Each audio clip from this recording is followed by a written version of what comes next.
why discipline gets you all the women. So first of all, I don't even like having to use these type of titles. Let me just start the episode with that. Like, it's a little annoying, but you guys understand what we're saying here. But I think it just ultimately comes down to value, right? Like having value and being an asset to someone else's life other than your own. And discipline is a big part of that. Yeah, absolutely. I think for me, like the title, I mean, first and foremost is ultimately like we're human. So I think we're all put on this earth to mate. So like we always look for things that help us become a better mater, right? And so when we think about skills that we think are attractive to the opposite sex or to someone that you are looking to mate with, one of the things that I think that we learn through health and fitness is the skill of discipline. Because in order to accomplish anything in the health and fitness space, you have to rely on discipline more than motivation. So that same skill that we are taking from health and fitness also becomes very attractive in the dating space. And so I think this episode, we really wanted to just go into why some of those skills that we do learn through our health and fitness journey become applicable in other spaces in our lives. No, that's valid because, again, you guys know one of my favorite quotes is how you do anything is how you do everything. And I think a lot of the skill sets or the utilities, I like to call them, that I've developed over the last 10 years were taught to me through health and fitness, right? It was taught to me through my weight loss journey, and a lot of those principles have applied to other things. But like, how do you even define discipline? Like, what's your personal definition of discipline? Discipline is the things that become innate to you that you do even without thinking about it, and it doesn't require motivation. It's something that you repeatedly do every single day. So a lot of times I think people initially start looking for motivation or excitement to do things. Discipline is something that's now like built deeply into your brain that you do without even thinking about it. It becomes a part of your habits. It becomes a part of, hey, this is who I am. And so even the days that you don't feel like doing something, you do it regardless. Your discipline is what is like the guiding principles by which you do certain activities. Yeah. I think for me, discipline is more like choosing to do the thing that brings you the result that you want most versus doing the thing that gives you the result that you want now, right? It's like, it's the whole idea of delayed gratification. And again, obviously, like, habits have a lot to do with it, but also, like, ever since I've attached disciplines to my identity, like a big part of my identity are my daily disciplines, are the things that I do to build myself up. But I think discipline is a muscle that can and should be worked on intentionally, right? But let's talk specifically about how this relates to a man's ability to secure a mate, right? To get women or to be attractive to women. Like, why do you think this is is such a important quality to have? Well, I think first and foremost, most people don't realize like discipline gets dealt with by everyone. Some people lack discipline. Some people have discipline. Some people have discipline in certain areas, but we all interact with discipline in some form. The reason why I think discipline is important when you're talking about mating is because discipline is what someone sees or looks at to see how they manage certain type of affairs. First, for example, I've said on podcasts in the past, when we look at health and fitness, you're the discipline to be able to say, I'm going to control what I put in my mouth. Keep that in mind. As men, like, be very thoughtful. If you're giving signals to women that you can't manage what you put in your mouth, that immediately knocks you down 3 grades. If you can't stop eating, you control what you put into your face. And number 2, you don't have the ability to control your body.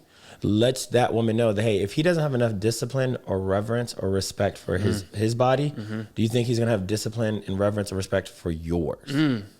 So innately, number 1, how a woman sees how you interact with yourself and knows that if you lack that self-love or that self-discipline for yourself, they use that as a projection or a proxy on how you may potentially deal with them if you are in a united space. Yeah, because I think the way you present physically, right, your habits, it's a big representation of your level of commitment to self-care, to just like who you are as an individual. Like, if your physique and your routine and your finances and all of these things are in order, it creates this feeling of safety. It's a subconscious thing, but it creates a feeling of safety because you present yourself as someone who has their shit together, as someone who is orderly and organized and all of these things. So a lot of, I think, what women find attractive about a disciplined man happens on a subconscious level. It's not like directly, oh, he exercises, I'm attracted to him. It's just more the feeling that it gives about what it says about you. Yeah, it does. But and then like to take a step back, like when we look at discipline, like let's look at, like, in my opinion, we talked about this, off camera, like female nature. Like ideally a woman's going to want to at least at the very minimum feel like she's dealing with a man on her level, quote unquote. Mm-hmm. But in my opinion, like if I had to draw up the perfect scenario, a woman's going to want to deal with a man, she's hypergamous, that she can look up to. Yeah. So first and foremost, if your discipline is below hers, you're immediately out of alignment. So if she gets up and goes to the gym, if she's very prudent with her finances, if she's very imprudent with her self-care and you're not, that immediately in her subconscious says, like, this person's not even on my level when it comes to discipline. But you really can pique a woman's interest when she can look up to you, when she can look at how you look at your spiritual relationship, your discipline with your kids, your discipline with your money, when you're disciplined with your body. If she can sit there and say, hey, he does something that I find somewhat difficult and I can admire that about something, that's where you really start to pique interest. Yeah. You could probably meet her on the same level, but I don't see many areas where a woman can get with her friend and be like, yeah, I'm better with my finances. Yeah, I'm better with my health. Yeah, I'm better with how I treat people. Yeah, I'm better than this nigga and all these things. But yeah, he's still the perfect mate. Yeah, nah. No, that's not how the conversations go. So when we think about just discipline, or just in general, before we get into certain disciplines, disciplined men create reverence in general. Mm-hmm. And it literally, like, is admirable because even if she doesn't want to be with you, she'll walk away with respecting you because she knows you stand on something. Discipline usually helps you drive, like, your principles and who you are. And a woman wants, no matter what, even if she doesn't agree or doesn't want to be with you, they will always respect a principled man, a disciplined man, a man that has some type of framework around them. So you want to be with someone that you know, okay, if this man is disciplined in this area, it will carry over to other spaces, especially in the idea of being a protector or somebody who's going to be a provide. They need to feel like, hey, it's not that this man's income may never go through something. That doesn't mean that there may not be a situation where he's going to make a mistake, but she's going to trust and believe in your principles and your discipline that over time you're always going to come out ahead. Yeah. They have to trust and believe that who you are as a man is what they're betting on. That makes a lot of sense. So how do you think these disciplines, right, the exercise and the way you manage your finances and some of these more surface level disciplines translate in the emotional realm, right? I think a lot of, when I did research on this topic, right, it was saying that women could possibly connect those type of disciplines to emotional, what's the word I'm looking for? Like safety, yeah, like emotional safety and feeling like this man can control himself in those areas as well. But like, why do you think that is? Like, why do you think there's a connection there?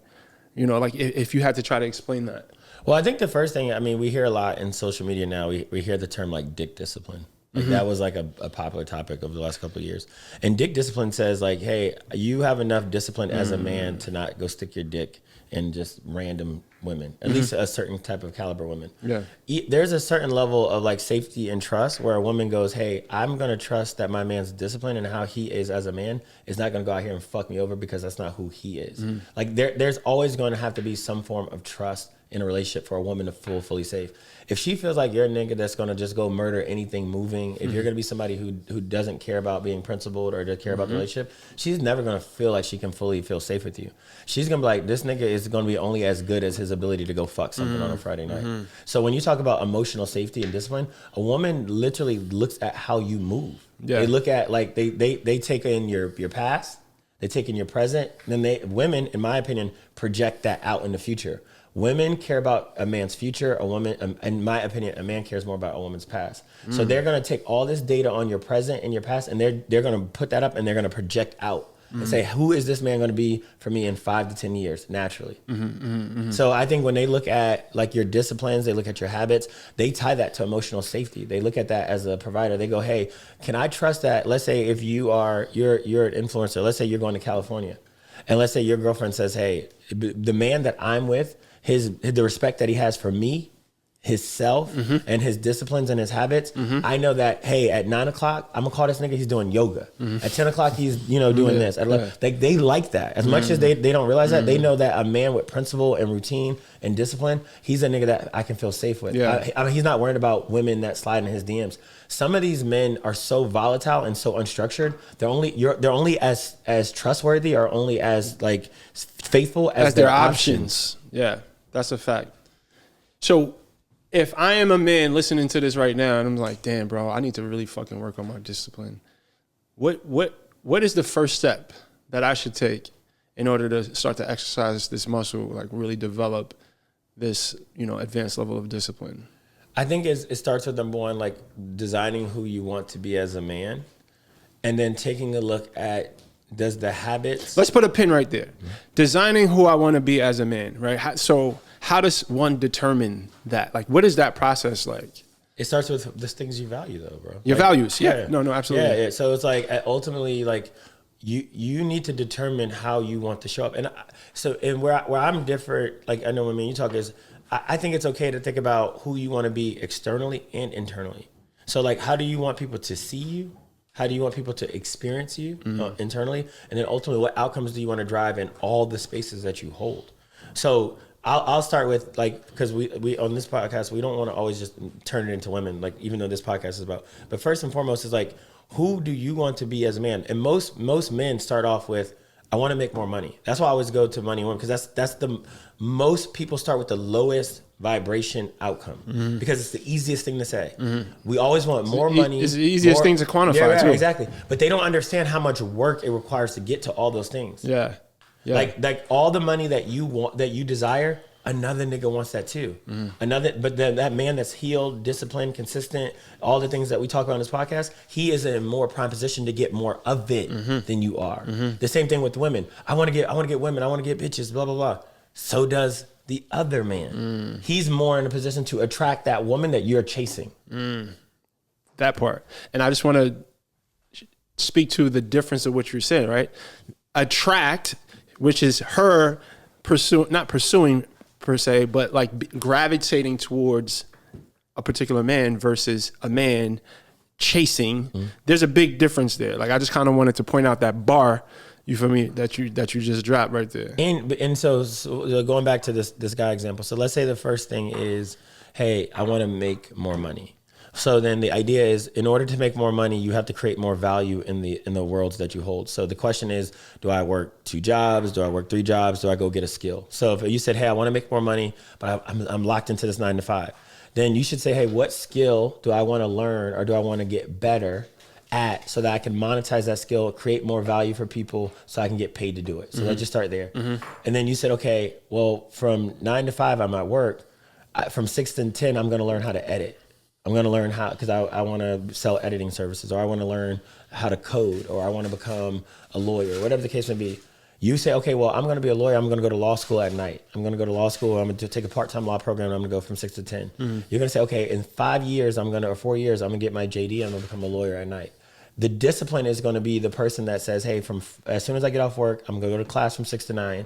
I'm going to study from 9 to 11. And I'm going to do that 5 days a week for the next 4 years because I know that ultimately this investment is going to get me more money. That's how you start to look at your discipline and start that now. It doesn't have, like, I would never tell people start with women. That's the byproduct of the discipline that we're talking about. Yeah. But what I'm saying is, but for any goal that you have, as low vibrational as it could be or as high, I don't care. I remember the other day, like a couple months ago, you was like, bro, I'm thinking about becoming a yoga instructor. If you say, hey, I want to become a master meditation person, those same disciplines that you learn about, sticking to your goals, tracking your macros, sticking to your workouts would be the same thing it would take for you to like learn how to become a master yoga instructor. You would say, hey, from 9 to 10, you probably would block out on your calendar and say, I'm going to study yoga from 9 to 10.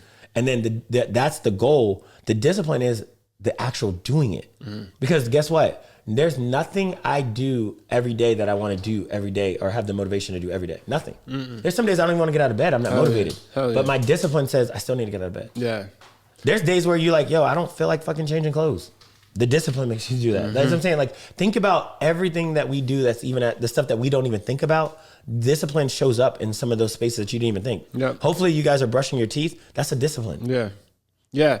And I think to give a different take on this, right, to add to what you're saying, back to the concept of how you do anything is how you do everything. I think for someone who's like, damn, man, I really need to work on, because that approach that you just said is brilliant, but then there's also like, we can even get more granular. Are you making your bed? Like, are you keeping your space clean? Are you calling your mom? Right?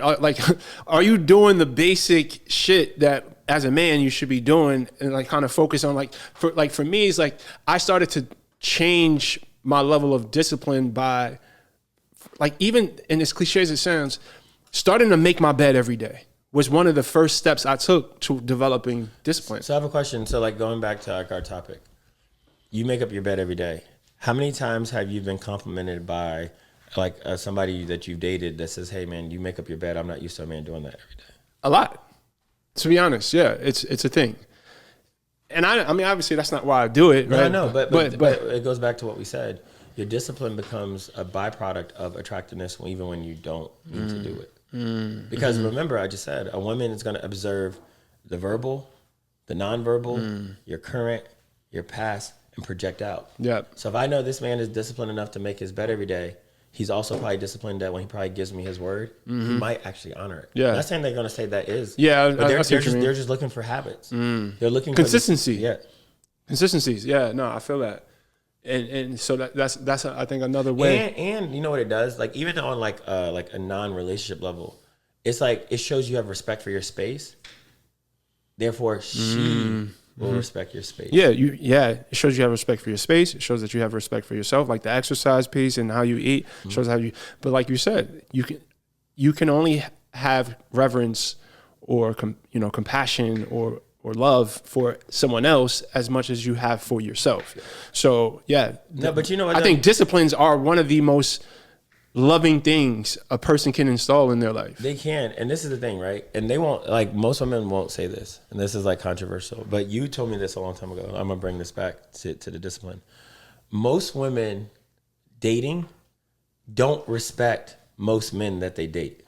Don't ever let them tell you that they respect the men they date. That's not true. They step into the space already not respecting the man because they have a general idea of how men has shown up. So there's a level of like already being disgenuine about respecting. Okay. There's only a handful of men that they've really been with that they can say today, even after them not being together, I still respect him. Certain levels of like how you show up, like on like making up your bed, the habits, your word, your commitment, how you handle their feelings, how you handle the breakup, all drives into their overall reverence and respect for you. Yeah. And when women respect you, it's a different energy. It is, bro. And the respect usually is encompassing of your consistency and your discipline. Yeah. And I'll take respect over love. Always. Any day. Always. And you talk like, bro, like when I remember you told me this years ago, like, cause I remember I was having this conversation. I was like, yo, Brix, every girl I used to date, like it's beef, it's up. And he was like, nah, that's not my life. Nope. And we had the conversation about this idea of, hey, even in the spaces where I didn't want to be in no more, how I handled that space, how I showed up in that space, I still have access if I wanted it. Sorry, if I wanted it. Yeah. No, absolutely. And it comes down to, like you said, there being a lot of respect and how I manage the situations. And I think part of how I learned how to manage those situations well came from, the disciplines that I've instilled in my own life, right? Like studying philosophy and understanding. Anyway, I don't want to get into that rabbit hole, but that's a great point. But even so let's go. So we talk about physical discipline. We talk about losing weight a lot, and having the ability to track, having the ability to exercise every day. Then we get into emotional discipline, like you just said. What are some of the things that you felt like you've had to learn, like from an emotional discipline perspective, that ultimately helps you when it comes to dating? I think the first thing is reactivity. right? Explain that. Really growing the awareness of when I'm feeling anything and being mindful of what I allow what I'm feeling to inspire me to do, say, or, you know, so I used to be a very reactive person. I was a very like, oh shit, I'm tight.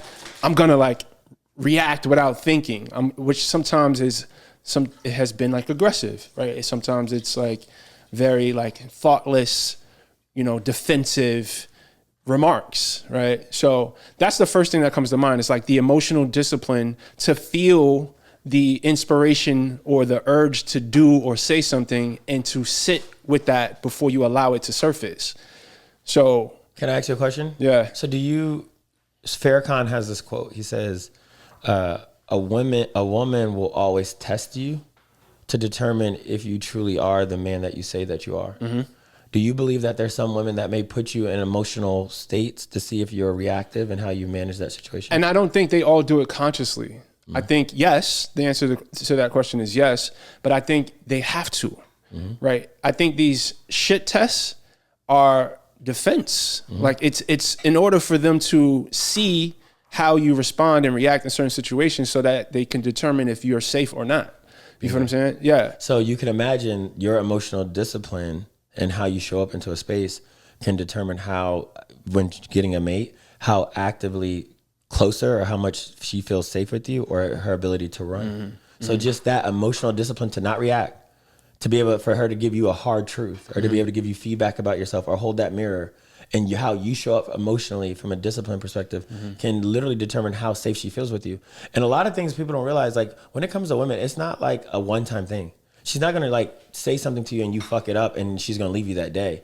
Women like take things into aggregate amount, they take in like a bunch of different scenarios, so that when they leave, they're gonna be like, hey, remember that time I told you how I felt on November, and you wild out, and you acted like a little female, and she's gonna have seven more examples. 7 more, exactly. Yeah, exactly. Yeah. So you think about like how you show up in those spaces, that discipline to be able to like literally say, okay, I want to control my emotions, learn to control your emotions. This is the other part. This is where discipline comes, because you'll go learn it. We all believe like, oh shit, I read emotional intelligence. I read this book. I'm ready. And then you get into the fire, and the first time she tells you some shit like, yo, I don't like this, you like, nah, fuck you.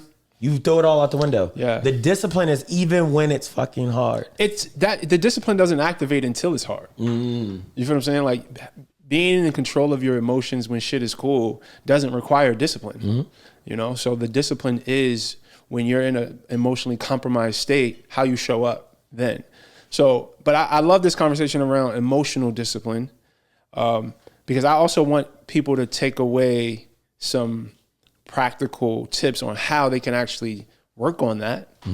And I think it all comes down to mindfulness, right? And self-awareness, emotional awareness. Absolutely. And I think these are all things that can be intentionally worked on, by just paying attention. Like I'm a big advocate for journaling. You guys know I always talk about that shit. Mindfulness, meditation, but mindfulness doesn't have to be tied to meditation per se. Mindfulness is just being, being aware of the present moment. And I hate to even use language like this, because not to hate, but I want to clarify more about what I mean by that.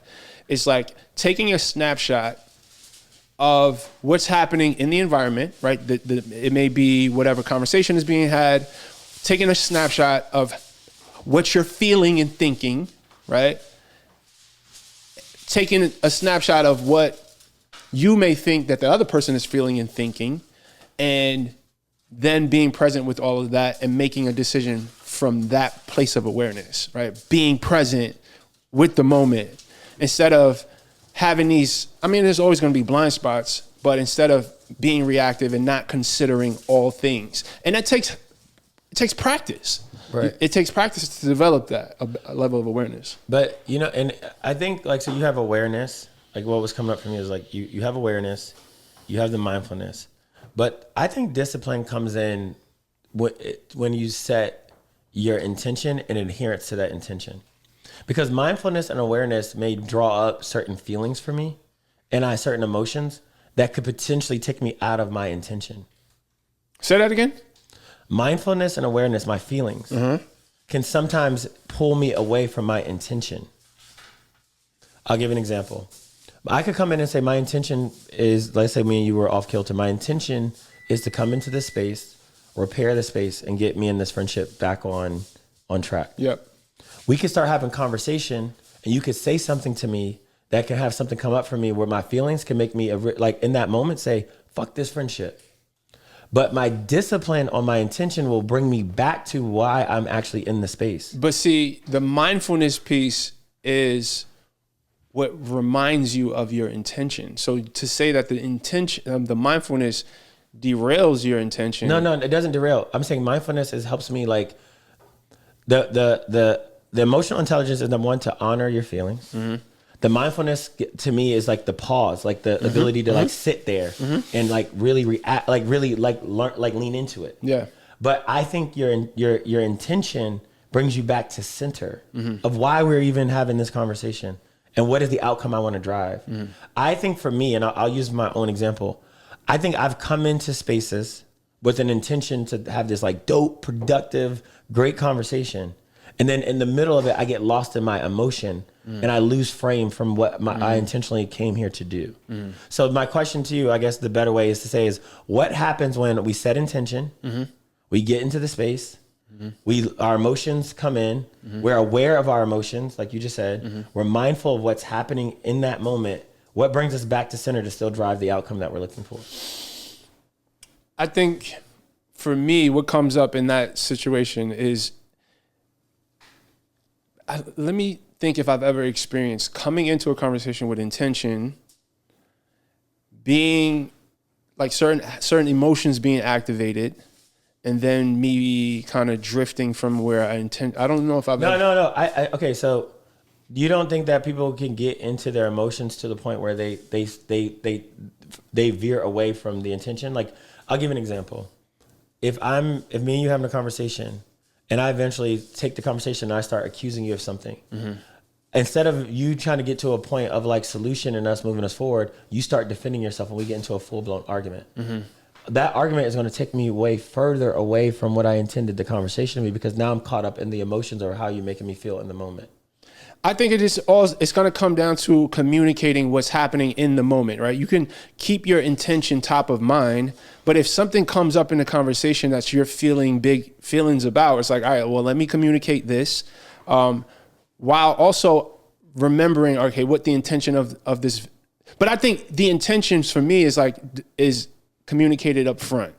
But what reminds you and grounds you to stay in your intention? Mindfulness, like being aware of, okay, I am feeling intense emotions right now, and just checking in with myself. Like, what was the purpose of this conversation? Where was I trying to take this? Especially if we're talking about a conversation between me and my woman. Yeah, like, I'm responsible for navigating this ship. And then, so I guess where I'm meeting you at is, in my opinion, for someone that's listening on the outside, even myself, that requires an innate amount of discipline to like tap into mindfulness. You have to literally, like, to me, especially like early stage, you have to like really work hard to remember mindfulness in a very highly elevated emotional state to bring yourself back to center and drive your intention. And that's the practice. Yes. That is the work. Because that's hard. It's hard. Because it sounds good. It's like when we say it, like, I think people think it's like, oh, I'll just use mindfulness. Like, no,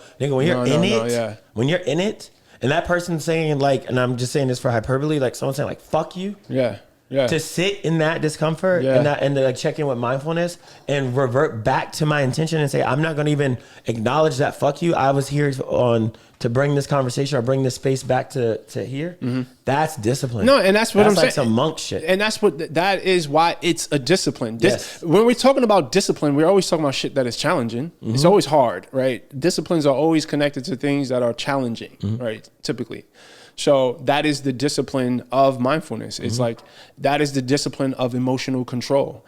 And it's a muscle that you have to work. And I think the first step for me was reframing emotionally heightened situations as opportunities to work that muscle. Was these things in the past? Like, so would you sit down and say, okay, over the last 6 months, these are things that were emotionally triggering to me. and then rework them like in silo, or were you like purposely getting into spaces that you had to work the muscle? Like how'd you learn that or work that discipline? I mean, life is the training ground, right? There's always going to be opportunities because when you're interacting with people, there's always going to, especially when we're talking about romantic relationships or even like with my children. Like my daughter, like between Keely and Alyssa, bro, like as of late, I've been having plenty of opportunities to work this emotional discipline, right? So I don't think you have to purposely put yourself in situations. It's just interacting with people you love is going to create that opportunity for you. And do you feel like that when you like, do you communicate with someone that you love? Like I'm talking for somebody who's more early stage. Do we communicate that, hey, I'm in a space where I'm still learning how to manage these situations, so that you're giving grace? Because like sometimes it's like you almost feel like. But even that takes a level of emotional awareness to be able to recognize that and then communicate. Because I would get nervous about like for me, like, and not from somebody who still like works on this, is like me not feeling still comfortable enough to manage some of those heightened situations, so where you could blow shit up that you didn't mean to blow up, because you're still working on your like your mindfulness to be able to manage those situations better. So that's why I was asking for somebody who's just starting out. Do I use like past situations, or do I say, hey, like what are the challenging spaces for me, and then go out there and try to like practice? Yeah, no, it's I don't see myself like, hey, let me start this conversation and create a conflict so that I can work on my emotional awareness or my emotional but like discipline. we all have, don't you think we all have spaces like in our lives that are not the best? Like, of course. That's what I'm saying. It's like, do we go at, like, I'll give an example. Like, we have family, we have friends, we have romantic spaces, we have work relationships. Do we inventory if like you're giving feedback to somebody and say how to work this? Hey, go look at spaces in your life that you feel aren't at the level that you wish they were, and to go have tough conversations. Yeah, I think it's more like looking at the most challenging relationships in your life as an opportunity to learn things and to develop these. I like to call them, like, let's say, emotional utilities, right? Like being able to navigate tough emotions. It's like the biggest opportunities are always going to be located in the most challenging relationships that you have. So for me, like with my mom, I was about to say that. I remember when I first met you, you would give me insight about where your mom is and where is that today. Yeah. And today, like me and my mom are like best friends. And it wasn't, she didn't change anything. I use this is, I think, very unique to a male-female dynamic, whether it's mother-son, father-daughter, husband-wife. I think we have the responsibility of leading in that space because we create the, I guess, culture of the conversation, the culture of the relationship. We create the temperature. We set the temperature. So with that being said, it's like honoring your responsibility as a leader in that space is the first thing you have to do. You have to acknowledge that, like, yo, I'm responsible for how our dynamic is. Obviously, that's not to say you're responsible for how someone behaves or whatever, but to an extent, we do kind of control. Like, in my situation with my mom is a perfect example because my mom, she was very aggressive and almost combative and everything the opposite of cooperative, right?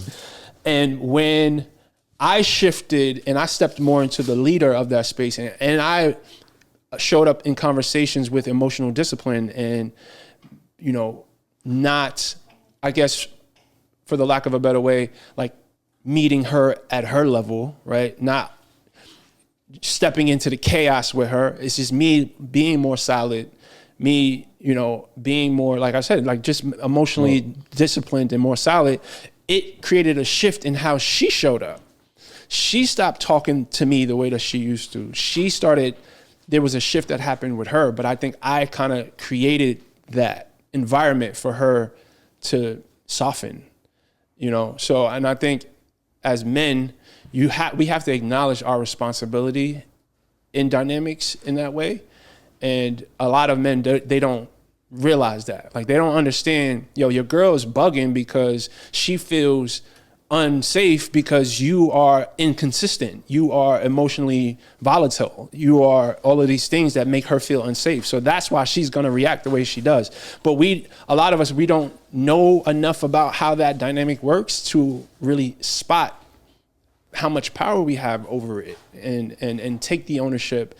Like if my girl is wilding and she's not cooperative and I'm not looking at her. I'm looking at myself. Like, what am I doing? Or like, what am I not doing, that is inspiring her to show up in this way? And I don't know if a lot of men will push back on that, but I think it's a very, in my opinion, like a masculine way to look at it. And it goes back to it's a discipline that you've formed, and now you have a discipline that you've formed that now when you look at tough situations, you start with yourself, and you start with how I show up, and that goes back to the topic. If we want to be able to create better relationships or find a mate or help you get more women, it starts with creating those self-disciplines that are revered and respected by the opposite sex that would make somebody want to be attracted to you. And ultimately, I think with women, whether it's through finances or through emotional stability or all of these different arenas, it comes down to them wanting to feel safe. Yes. You feel what I'm saying? If you want to have the best dynamic with any woman in your life, right, as a man, make sure that you are a source of security for them in all of, and not necessarily all of these ways, but just mostly emotionally, I think. I was about to say, bro, I feel like that's the thing that gets lost today is like people, we've gotten, and don't get me wrong, it's a part of it, but we've gotten so connected to security and providing, like immediately getting triggered with financial. Nah, bro, even the finances go back to emotional. It's really more on the emotional side. Yep. Because we've said this before, bro, like we've seen women submit and have respect and reverence for a nigga, and they were homeless. Yeah. And she still revered this nigga, and you still couldn't pull her away from him because of how emotionally safe she felt. When a woman is emotionally safe with you, nigga, that's a fact. The wheels fall off. That's a fact. But let's back up a little bit further. You got to choose the right, because that's not always going to be, that's not a general blanket statement for all women. I think some women, I don't even want to get into the complexities of that because that's an endless rabbit hole. But I think for me and what I'm experiencing currently, I feel like if a woman doesn't have a certain level of emotional maturity and emotional intelligence, then sometimes you're fighting up against an element that no matter how you show up, how am I trying to say this? It's like, never mind. But that's a blessing, bro. Like you understand what I'm saying? Yeah, but that's a blessing. It's like what's dope about creating discipline and creating that person that you're creating, it actually exposes those women quicker. That part. Then when that person like you, and now I almost said like when she leaves, no nigga, when you leave, you're gonna continue to open yourself up to attract the right one, because the better the man you become, the more disciplined, the more revered, the more boundaries you set, the more like you'll leave more spaces because it will be out of alignment. Yes, and you will be in control. And that's why I'm always beefing with you for calling me a runner. It's like nah, nigga, I just knew that wasn't it. Absolutely. Like that's not the space for me. So. Absolutely. I'm gonna take my lessons, and I'm going to use all of this to shift my energy. Yes. So that I can continue to progress. But you know what's dope? Even when we do joke about the whole running thing, bro, you gotta think about it. In my experience of you've never left a space that the next space wasn't a better opportunity, a better space, and that says a lot about that your intuition was right. Same. I mean, and I appreciate that acknowledgement for sure. And it's just this is the process, bro. Like. It's ugly, it's messy, it's people are gonna have opinions, and that's why I like knowledge of self and like you really being secure in the work that you've done on yourself to where people's opinions about your process don't affect you. Like I really can care less. I know what I'm doing. I know that I know what I'm doing, and I say that not with this blind overconfidence. It's more like I just know myself, and I'm also like surrendered. Anyway, I'm squirreling and I don't want to get into these rabbit holes that can go too far, but knowing yourself, having confidence in your disciplines, it's my disciplines, right? It's the framework of my being that gives me the confidence to have trust that I'm steering my life in the direction that I'm supposed to go. Even if it's not even about the moments, it's the overall knowing of who I am, how I operate, how I work on myself, how I make adjustments if I learn new things, and those sort of things that give me the confidence. It's not this, like, you know what I mean? Bingo. And I think just to bring it full circle, like what we talked about off camera, because you have those disciplines, because you feel that way, that's why you step into a space feeling like you're confident and you're the man. Facts. Yeah. Yeah. I appreciate you, bro.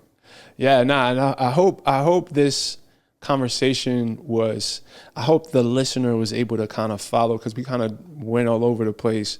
So guys, listen, I want us to be better at speaking directly to your pain points.